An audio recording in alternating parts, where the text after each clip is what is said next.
Hi guys, I want to show you something cool today.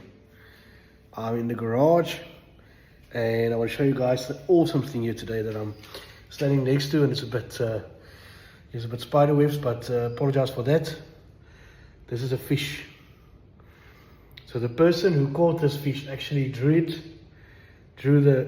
actually took the real fish and he drew a graphic around it and he wrote the date on top.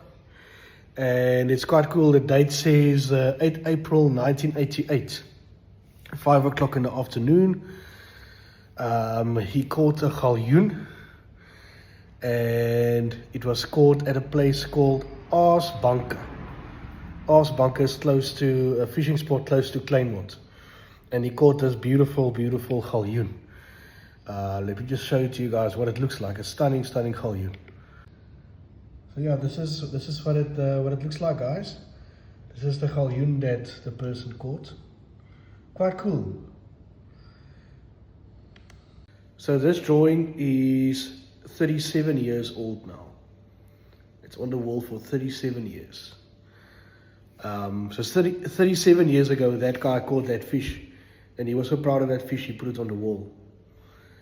So now forward to 2026. What are we proud of? What do we put on our walls? What's on my business's social media wall? What do I advertise? What do I brag about? Do I use my social media wall? Or do I just go on there once a month, twice a month and post something? Or do I actually realize this is an empty wall? I have to post something on a daily basis. Yes, I'm sick today, I'm 100%. I'm actually booked off for the day, but I'm still doing a video for you guys. I'm still adding value to your lives today. I'm still making content. I don't stop. Why do you guys stop? Why is your wall empty?